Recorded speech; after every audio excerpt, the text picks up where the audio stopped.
Bonjour mesdames et messieurs, bienvenue pour un instant lecture.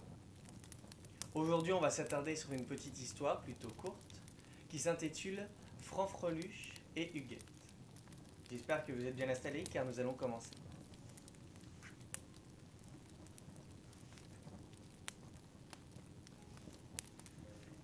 Fanfreluche était un petit démon, pas un mauvais garçon, non, un vrai démon, de l'enfer issu de son bas-fond. Il débarqua chez nous un jour férié pour terroriser les petites mémées, pour maltraiter les enfants défavorisés ou pour brûler des églises et des curés.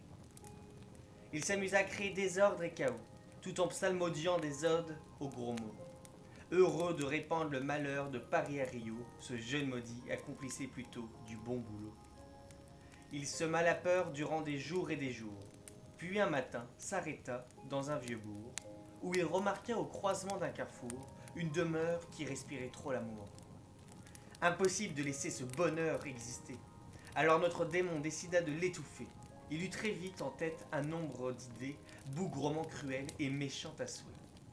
Son petit cœur rempli de haine à ras-bord, il passa l'attaque sans l'ombre d'un remords, jurant grand diable d'user des meilleurs sorts afin de laisser la peine et le mal éclore.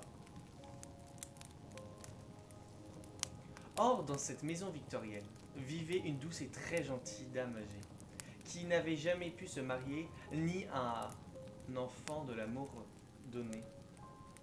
Huguette était une cible tellement parfaite, Fanfreluche en faisait toute une fête, que de torturer cette vieille chouette qui vivait une existence trop guirette. Quelle meilleure façon que de s'annoncer qu'en se présentant à la porte d'entrée et obligeant le carillon à frétiller frénétiquement de sa cloche usée. Malheureusement pour notre jeune suppôt, la vieille était sourde comme un pot. Notre démon usa de tous ses doigts jusqu'aux os sans réussir à pouvoir la rendre marteau. 2 bonnes heures s'étaient écoulées, et Fanfreluche, à force de sonner, se retrouva fortement épuisé et presque à la limite de craquer. C'est à ce moment précis que Huguette entrouvrit la porte. Il y passa la tête, vit Fanfreluche assis sur la carpette et le prit tout d'abord pour une bête. Pauvre petit machin, tu es bien mignon, sois le bienvenu dans ma modeste maison. Il me reste au frein qu'un bout de jambon, mais si tu as faim, de bon cœur, je t'en fais don.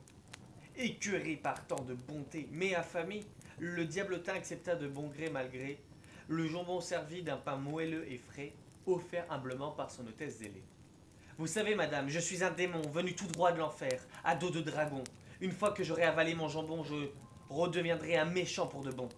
La dame lui répondit en souriant qu'il pouvait bien prendre tout son temps pour redevenir vilain et méchant et lui offrir une grosse part de flan.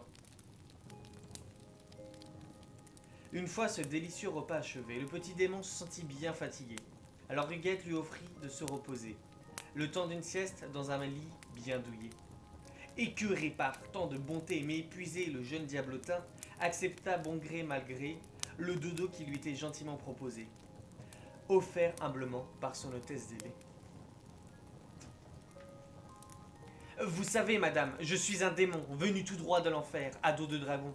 Une fois que j'aurai terminé mon roupillon, je redeviendrai un vrai méchant pour de bon. La dame lui répondit en souriant qu'elle pouvait bien attendre tout son temps pour redevenir vilain et méchant, et lui chanta une berceuse pour enfants. Fanfreluche dormit 4 jours complets.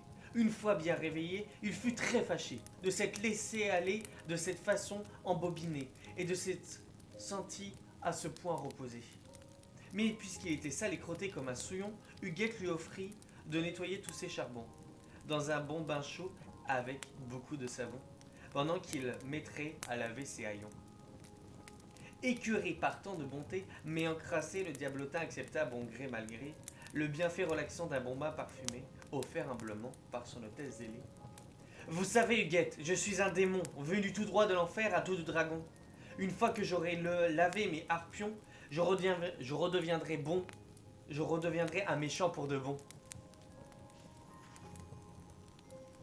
La dame lui répondit en souriant qu'il pouvait bien prendre tout son temps pour redevenir vilain et méchant, et il lui coiffa ses cheveux en sifflotant.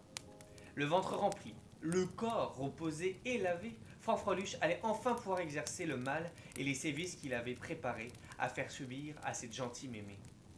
Mais il n'avait plus du tout envie. ni l'humeur. Lui qui est un démon issu des profondeurs, il avait goûté à ce qu'on appelle le bonheur. Le plus naturel, celui qui vient du cœur. Tu sais, Huguette, avant j'étais un démon, venu tout droit de l'enfer à dos de dragon. Maintenant, je pourrais devenir un garçon qui aimerait bien vivre dans ta maison. La dame lui répondit en souriant qu'il pouvait bien prendre tout son temps pour devenir un simple enfant, et lui demanda de l'appeler maman. Voilà, c'est la fin de cette histoire, j'espère qu'elle vous a plu. Je vous souhaite une agréable journée et je vous dis à une prochaine pour un prochain instant lecture. Merci à vous de m'avoir écouté.